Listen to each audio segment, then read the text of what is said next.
حضرت عمر نے یک لخت سناٹا توڑا۔ اس میں کوئی شک نہیں کہ وہ لوگ انتہا درجے کے امانت دار اور دیانت دار ہیں جنہوں نے یہ چیزیں نہ جانے کہاں کہاں سے لیں اور اپنے سپہ سالار کے حوالے کر دیں۔ حیران مت ہو ابن خطاب، حضرت علی رضی اللہ تعالیٰ عنہ نے حضرت عمر سے کہا، تیرا دامن پاک ہے، اس لیے تیری رعایا کا دامن بھی پاک ہے۔ اگر تیری نیت ٹھیک نہ ہوتی تو ہمارے لوگوں کی نیتوں میں بھی فطور آ جاتا۔ میں کسرا کی یہ پوشاکیں، تلواریں اور زرہیں سب کو دکھاؤں گا۔ حضرت عمر نے کہا۔ حضرت عمر کے حکم سے ایک میدان میں لکڑیاں گاڑی گئیں، ان پر فارس کے بادشاہوں کی پوشاکیں، تلواریں، زرہیں اور ڈھالیں لٹکا دی گئیں۔ مدینہ کے ارد گرد دیہات میں بھی منادی کرائی گئی کہ مدینہ آ کر یہ چیزیں دیکھیں۔ مورخ لکھتے ہیں کہ مدینہ میں میلہ لگ گیا۔ لوگ فارس کے بادشاہوں کی پوشاکیں دیکھ دیکھ کر حیران ہوتے تھے کہ ایسے انسان بھی ہیں جو یہ پوشاکیں پہنتے ہیں۔ حضرت عمر نے ایک دلچسپ کام کیا۔ انہوں نے مدینہ کے ایک جسیم آدمی سراقہ بن جاسم کو بلایا اور کسرا پرویز کا لباس اسے پہنایا۔ اس کے ہتھیار بھی اس کی کمر سے باندھے اور سر پر کسرا کا تاج رکھا۔ پیچھے ہٹو، حضرت عمر نے سراقہ سے کہا۔ سراقہ 2-4 قدم پیچھے ہٹ گیا۔ آگے آؤ، حضرت عمر نے کہا۔ سراقہ آگے بڑھا۔ اللہ اللہ، حضرت عمر نے کچھ جذباتی سے لہجے میں کہا۔ بنو مدلج کا ایک عربی، اس کے جسم پر کسرا کا لباس۔ اے سراقہ، ایسے دن بھی آنے تھے کہ تیرا جسم کسرا کے شاہانہ لباس میں ملبوس ہو۔ یہ تیرے لیے اور تیری قوم کے لیے باعث شرف اور باعث فخر ہے۔ حضرت عمر نے 2-3 اور جسیم آدمیوں کو مختلف بادشاہوں کے شاہانہ لباس پہنائے اور انہیں بڑی ہی غور سے دیکھا۔ لوگوں پر جیسے سحر طاری ہو گیا تھا۔ حضرت عمر کے سامنے صرف یہ شاہانہ ملبوسات اور تاج ہی نہیں تھے، بلکہ ان کے سامنے وہ تمام مال غنیمت تھا جو مدین سے آیا تھا۔ یا اللہ، حضرت عمر نے دونوں ہاتھ پھیلا کر آسمان کی طرف دیکھا اور بلند آواز سے بولے، تو نے اتنا مال و دولت اپنے رسول صلی اللہ علیہ وسلم کو نہیں دیا، حالانکہ وہ تجھے مجھ سے زیادہ عزیز تھے اور تیرے محبوب تھے۔ تو نے اپنے محبوب کے پہلے خلیفہ ابو بکر رضی اللہ تعالیٰ عنہ کو بھی یہ مال و دولت نہیں دیا، وہ بھی تجھے مجھ سے زیادہ عزیز تھے۔ تو نے مجھے اس اتنے بڑے انعام سے کیوں نوازا ہے؟ میں اس قابل تو نہ تھا۔ میرے اللہ، میں تیری پناہ مانگتا ہوں، کہیں ایسا تو نہیں کہ تیری ذات باری نے مجھے اتنے سخت امتحان میں ڈال دیا ہے، مجھے اتنی کٹھن آزمائش میں نہ ڈال میرے اللہ۔ طبری اور بلازری نے لکھا ہے کہ پہلے تو حضرت عمر کی آنکھیں نمناک ہوئیں، پھر آنسو بہہ نکلے اور پھر وہ ایسا روئے کہ ان کی ہچکی بند گئی۔ لوگوں کو ان پر رحم آ گیا۔ 3-4 آدمی آگے بڑھے اور انہیں اپنے اپنے الفاظ اور انداز میں سنبھالا دیا۔ کچھ دیر بعد حضرت عمر اپنے آپ پر قابو پا سکے۔ ناظرین غور فرمائیے، یہ وہ عمر بن خطاب تھے جن کے سامنے جلیل القدر صحابہ بھی بات کرتے تو سوچ کر کرتے تھے۔ ان کی شخصیت سے ہر کوئی مرعوب تھا، اس رعب میں تقدس بھی تھا۔ وہ حضرت عمر بچوں کی طرح روئے تھے۔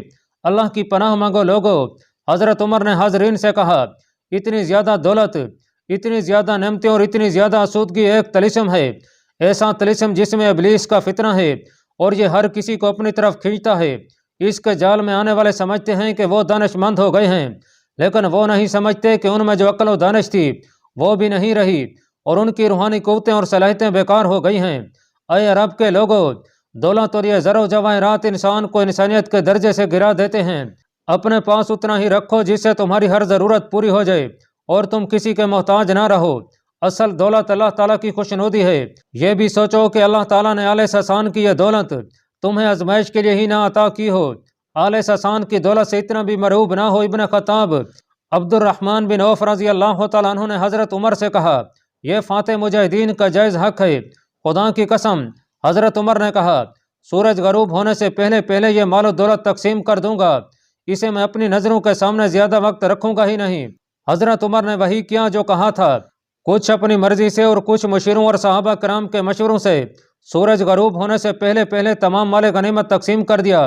جن شہیدوں کے نام ان تک پہنچے تھے ان کے پسماندگان کو کچھ فالتو حصہ دیا۔ ناظرین، سعد بن ابی وقاص نے مدائن کے محل سے بادشاہوں کا تخت اٹھوا کر ممبر رکھوا دیا اور کسرا کے اس دربار کو مسجد بنا لیا۔ سعد نے اس ایوان شاہی میں جو پہلی نماز پڑھی وہ نماز جمعہ تھی۔ وہ جمعہ کا دن تھا اور نماز جمعہ کا وقت تھا جب سعد اس محل میں داخل ہوئے تھے۔ اس کے بعد یہاں ہر نماز با جماعت پڑھی جاتی تھی۔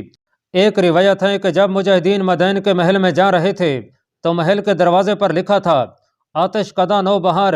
اس کے نیچے فارسی زبان میں لکھا تھا، بادشاہ کے دربار میں وہ حاضری دے جس کے پاس علم، حوصلہ اور دولت ہو۔ ایک مجاہد نے ایک فارسی سے پوچھا کہ یہ کیا لکھا ہے؟ فارسی نے اس تحریر کا ترجمہ کر کے سنایا۔ مجاہد نے اس تحریر کے نیچے عربی زبان میں لکھ دیا، جس کے پاس علم، حوصلہ یا دولت یا ان میں سے ایک بھی چیز ہوگی اسے شاہی دربار میں حاضری دینے کی ضرورت ہی نہیں۔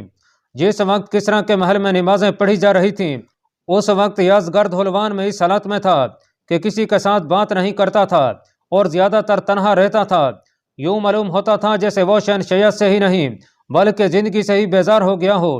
اس کے کمرے میں اس کی ماں جاتی تھی یا پوران جاتی تھی۔ کبھی کبھی وہ انہیں بھی کہہ دیا کرتا تھا کہ وہ اسے تنہا چھوڑ دیں۔ اس کی ماں نورین اسے اس کیفیت میں دیکھتی تو بہت روتی تھی۔ وہ جانتی تھی کہ اس کے نوجوان بیٹے کو کون سا غم کھائے جا رہا ہے۔ اس جیسے بادشاہ جب غمگین ہوتے تو حسین و جمیل کنیزوں سے، رقص و سرور اور شراب سے دل بہلایا کرتے تھے، لیکن یزدگرد تمام کنیزوں اور حرم کی تمام عورتوں کو مدائن میں ہی چھوڑ آیا تھا۔ ان میں سے چند ایک نوجوان لڑکیاں بھاگ گئی تھیں اور جو محل میں ہی رہ گئی تھیں انہوں نے اپنے آپ کو مسلمانوں کے حوالے کر دیا تھا اور سعد بن ابی وقاص نے انہیں مدینہ بھیج دیا تھا۔ انہیں یقین دلایا گیا تھا کہ ان کے ساتھ یہ سلوک نہیں ہوگا جو اس محل میں ہوتا رہا ہے، بلکہ انہیں باقاعدہ بیویاں بنایا جائے گا اور معاشرے میں انہیں باعزت مقام حاصل ہوگا۔ یزدگرد نے شراب بھی چھوڑ دی تھی۔ یزدی ایک روز پوران اس کے پاس جا بیٹھی اور اسے اپنے بازو میں لے لیا، پھر اس کا سر اپنے سینے سے لگا کر کہا، میں جانتی ہوں تمہارے سینے میں کیسے کیسے زہریلے سانپ بل کھا رہے ہیں، لیکن جوان مرد اپنی یہ حالت نہیں بنا لیا کرتے۔ میں بھی وہی محسوس کر رہی ہوں جو تم کر رہے ہو۔ یزدگرد آخر نوجوان تھا۔ اسے ماں نے اپنے سینے سے لگا کر اور شہر سے دور گمنام سے ایک گاؤں میں چھپا کر پالا تھا۔ اسے عملی زندگی کا کوئی تجربہ نہ تھا۔ فن حرب و ضرب سے وہ بے بہرا تھا۔ اس کے پاس جوش و خروش تھا اور اس کے دل میں سلطنت فارس کی محبت تھی۔ پوران نے اسے پیار سے اپنے ساتھ لگایا تو وہ بچوں کی طرح رو پڑا اور روتا ہی گیا۔ دنیا مدائن پر ختم نہیں ہو جاتی یزدی، پوران نے کہا، اور سلطنت فارس بھی مدائن پر ختم نہیں ہو گئی۔ اگر تم نے اس طرح حوصلہ ہار دیا تو عرب پورے عجم پر غالب آ جائیں گے۔ اپنی بد نصیبی پر رونا آتا ہے پوران، یزدگرد نے کہا۔ مجھے اپنی عظیم سلطنت کی تاریخ یاد آتی ہے۔ ہمارے آباء و اجداد نے عراق پر یلغار کر کے یہ اتنا وسیع و عریض اور اتنا سرسبز اور زرخیز علاقہ سلطنت فارس میں شامل کر لیا تھا۔ ہم جو بنی ساسان تھے، ہم نے ساری دنیا پر اپنی جنگی طاقت کی دھاک بٹھا دی تھی۔ رومی ساسانیوں کے آگے نہ ٹھہر سکے، یونانی نہ ٹھہر سکے۔ آنے والی نسلیں کہیں گی کہ اس شکست کا قصوروار یزدگرد تھا۔ ہم مر تو نہیں گئے یزدی، پوران نے کہا۔ ہمارے پاس فوج ہے، وسائل ہیں۔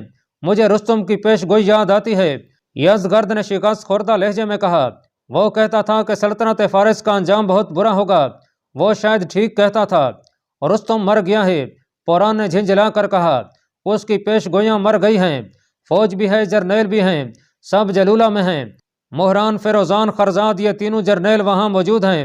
وہ فوج کو اکٹھا کر کے منظم کر رہے ہیں۔ نہیں پوران، یزدگرد نے حکارت آمیز لہجے میں کہا، ان پر عربوں کا خوف طاری ہو چکا ہے۔ یہ سب میدان کے بھگوڑے ہیں، ان پر کس طرح اعتبار کیا جا سکتا ہے؟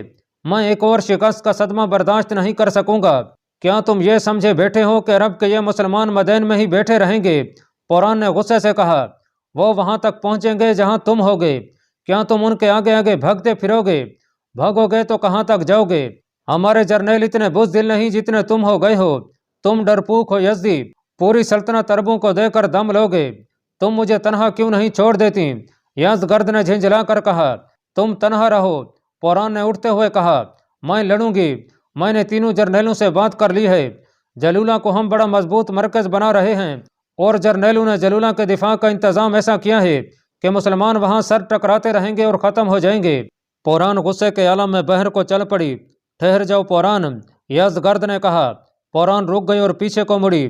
مجھے جلولہ لے چلو، یزدگرد نے کہا۔ پوران اسی وقت اسے جلولہ لے گئی۔ جلولہ مدائن سے تقریباً 40 میل دور ایک شہر تھا۔ سعد بن ابی وقاص نے مدائن میں اپنے لشکر کے ساتھ قیام کر رکھا تھا اور انہوں نے اپنے جاسوس حلوان اور جلولہ تک بھیجے ہوئے تھے۔ ان جاسوسوں میں مقامی آدمی تھے، جن میں وہ عربی تھے جو بڑی لمبی مدت سے عراق میں آباد تھے۔ ایک روز 2 جاسوس آئے۔ جلولہ میں فارسیوں نے بہت بڑی فوج جمع کر لی ہے۔ ان جاسوسوں نے سعد بن ابی وقاص کو بتایا، خرزاد نے جو رستم کا بھائی ہے ایسی جنگی تدبیر پر عمل کیا ہے جو مجاہدین کے لشکر کے لیے بہت ہی زیادہ مشکلات پیدا کر دے گی۔ شہر کے ارد گرد گہری اور اتنی چوڑی خندق کھودی گئی ہے جسے کوئی طاقتور گھوڑا بھی نہیں پھلانگ سکتا۔ شہر کے باہر آنے جانے کے لیے کچھ جگہیں چھوڑ دی گئی ہیں جہاں خندق نہیں ہے۔ خندق کے ارد گرد لوہے کے نوکیلے تار بچھا دیے گئے ہیں۔ انہی تاروں سے شہر میں آنے جانے کے راستے بند کر دیے گئے ہیں۔ شہر کے اندر کیا کیفیت ہے؟ سعد بن ابی وقاص نے پوچھا۔ لوگوں کے، فوج کے اور جرنیلوں کے ارادے اور خیالات کیسے ہیں؟ کیا ان سب پر ہمارا رعب پہلے جیسا طاری ہے یا نہیں؟ یزدگرد اور پران وہاں پہنچ چکے ہیں، ایک جاسوس نے کہا۔ انہوں نے اپنی فوج کو ایسا گرمایا اور بھڑکایا ہے کہ شہری بھی فوج میں شامل ہو گئے ہیں۔ وہ بھگوڑے جو قادسیہ اور مدین سے بھاگے تھے وہ سب جلولہ میں اکٹھے ہو رہے ہیں۔ ہم نے ان کے جرنیلوں کی تقریریں سنی ہیں، انہوں نے اپنی فوج سے اور دوسرے لوگوں سے کہا ہے کہ ہم یہاں مقابلے میں جم گئے تو مسلمان محاصرے میں بیٹھے بیٹھے ہی کمزور ہو جائیں گے، اور اگر ہم یہاں بھی پیٹھ دکھا گئے تو پھر ہمیں اور ہماری نوجوان لڑکیوں اور عورتوں کو کہیں پناہ نہیں ملے گی۔ جرنیلوں نے اپنی فوج سے یہ بھی کہا ہے کہ یہاں عربوں سے ہم بڑا ہی زبردست مقابلہ کریں گے، اگر ہم نے انہیں شکست دے دی تو سلطنت کے وہ تمام علاقے جو مسلمانوں کے قبضے میں چلے گئے ہیں وہ واپس آ جائیں گے، اور یہاں کے لوگ ہمیں سر آنکھوں پر بٹھائیں گے۔ اگر فتح مسلمانوں کی ہوئی تو فارس کے لوگ ہم پر یہ الزام نہیں لگائیں گے کہ ہم لڑے نہیں تھے، یزدگرد جلولہ میں ہی ہوگا، نہیں امیر لشکر۔ دوسرے جاسوس نے جواب دیا، وہ پران کے ساتھ جلولہ آیا تھا۔ پران بہت ہی جوشیلی عورت ہے، وہ لوگوں کے گھروں میں جا کر عورتوں اور کم سن لڑکیوں اور لڑکوں کو بھی جنگ کے لیے تیار کر رہی ہے۔ اس کے بولنے کا انداز ایسا پر اثر ہے کہ جو سنتا ہے وہ آنکھ بگولا بن جاتا ہے۔ یزدگرد واپس حلوان چلا گیا ہے۔ جلولہ میں اس قدر اناج پانی اور روزمرہ ضرورت کی تمام اشیاء جمع کر لی گئی ہیں جو فوج کے لیے بھی اور شہریوں کے لیے بھی 1 سال سے زیادہ عرصے کے لیے کافی ہوں گی۔ اور امیر لشکر، اس جاسوس کے ساتھی نے کہا، جرنیلوں نے اور ہر ایک فوجی نے حلف اٹھا کر عہد کیا ہے کہ عربوں کو جلولہ کی دیوار کے باہر ختم کر کے ان کی لاشیں خندق میں پھینک کر مٹی ڈال دیں گے۔ کیا بھگوڑے فوجی بھی ابھی تک آ رہے ہیں؟ ہاں امیر لشکر، جاسوس نے جواب دیا، وہ خود بھی آ رہے ہیں اور انہیں ڈھونڈ ڈھونڈ کر بھی لایا جا رہا ہے۔ جلولہ کے لوگ ہر آنے والے فوجی کا والہانہ استقبال کرتے ہیں اور پھر اس سے وہی حلف لیا جاتا ہے جو دوسروں سے لیا گیا ہے۔ مدائن سے بھاگے ہوئے شہری جلولہ میں خیموں میں رہ رہے ہیں، وہ سب لڑنے کے لیے تیار ہیں، تیغ زنی اور تیر اندازی کی مشق کرتے رہتے ہیں۔ بعض مورخوں نے جلولہ کے دفاعی انتظامات اور شہر میں جو فوج تھی اس کی تفصیلات لکھی ہیں۔ اتنی زیادہ فوج کے مارے جانے کے باوجود بھی جلولہ میں مقیم فوج مسلمانوں کی نسبت کم و بیش 3 گنا زیادہ تھی۔ ایک روایت یہ بھی ہے کہ سعد بن ابی وقاص کسی بحروپ میں جلولہ گئے اور کچھ دور سے خندق اور خاردار تار دیکھی۔ سعد بن ابی وقاص نے امیر المومنین کو آتش پرستوں کی ان تیاریوں کی تفصیل لکھی اور یہ بھی لکھا کہ معلوم ہوتا ہے کہ یہ فارسیوں کا آخری مضبوط مورچہ ہے اور وہ وہاں آخری معرکہ لڑنا چاہتے ہیں۔ امیر المومنین نے فارسیوں کے دفاعی انتظامات اور تیاریوں کی تفصیلات پڑھ کر لکھا کہ ہاشم بن عتبہ کو 12,000 مجاہدین دے کر جلولہ بھیجا جائے۔ ہراول میں کیکا بن عمر ہوں گے، دائیں پہلو پر مشر بن مالک، بائیں پہلو پر عمر بن مالک اور پیچھے والے حصے کے کمانڈر عمر بن مرہ ہوں گے۔ حضرت عمر نے اور بھی کچھ ہدایات دی تھیں، انہوں نے زور دے کر لکھا کہ ایک ہی بار سارا لشکر جلولہ کی لڑائی میں نہ جھونک دینا، مدائن کا دفاع مضبوط رکھنا، جلولہ سے اپنی پسپائی بھی ہو سکتی ہے، اس صورت میں مدائن کو بچانا مشکل ہو جائے گا، اس مشکل کا حل پہلے ہی تیار رکھنا۔ امیر المومنین کا حکم ملتے ہی سعد بن ابی وقاص نے 12,000 کا لشکر تیار کیا اور اسے 4 حصوں میں تقسیم کر کے اس کے سالار مقرر کیے اور انہیں بتایا کہ جلولہ میں انہیں کیسا دفاع ملے گا۔ اور یاد رکھ میرے بھائی کے بیٹے، سعد بن ابی وقاص نے اپنے بھتیجے ہاشم بن عتبہ سے کہا، تو بڑی سخت آزمائش میں جا رہا ہے، ہمارا خاندان ناکامی اور شکست کے صرف نام سے واقف ہے، کبھی شکست کھائی نہیں، ہم کبھی ناکام نہیں ہوئے، اگر تو ناکام رہا تو زندہ واپس نہ آنا، تیری لاش آئی تو میں اسے دیکھوں گا نہیں، کیا مجھے کمک کی امید رکھنی چاہیے؟ ہاشم نے پوچھا، میں تیری پیٹھ پیچھے رہوں گا۔ سعد بن ابی وقاص نے کہا، میں خود محسوس کر لوں گا کہ تجھے کمک کی ضرورت ہے اور وقت سے پہلے تجھے کمک مل جائے گی۔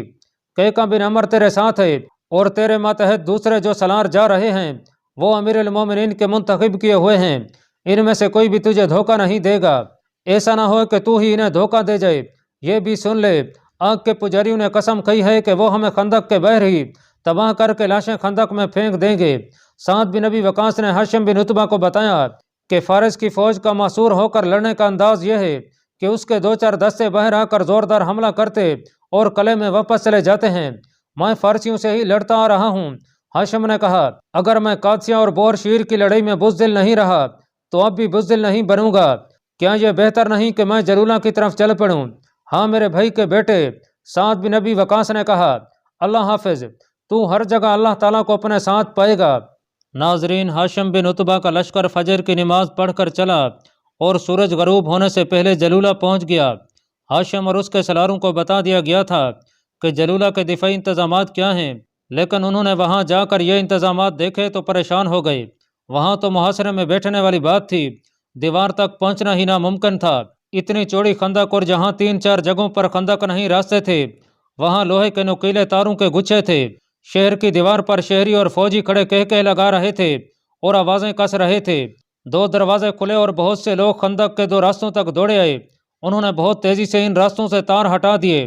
فوراً ہی شہر کے کھلے ہوئے دروازوں سے گھوڑ سواروں کا سیلاب نکلا اور ان دونوں راستوں سے ہی بہر آ کر مسلمانوں پر ٹوٹ پڑا۔ مسلمان ابھی ایسی ناگہانی آفت کے لیے تیار نہیں تھے، پھر بھی انہوں نے ان سواروں کا مقابلہ کیا۔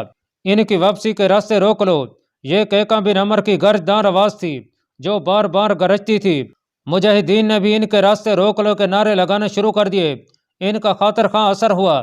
فارسی سواروں نے ضرب لگاؤ اور بھاگو کے اصول پر عمل کرنا، زیادہ سے زیادہ نقصان پہنچانا اور واپس چلے جانا تھا۔ ان کے کانوں میں جب یہ للکار پڑی کہ ان کے واپسی کے راستے بند کر دو تو ان کا دھیان آگے کی بجائے پیچھے کو ہو گیا۔ وہ زندہ سلامت واپس جانے کی کوشش کرنے لگے۔ مسلمان راستے تو بند نہ کر سکے، لیکن تیر انداز مجاہدین نے انہیں بہت نقصان پہنچایا۔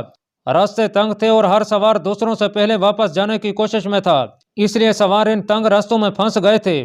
مجاہدین نے تلواروں اور برچیوں سے بھی انہیں بہت نقصان پہنچایا۔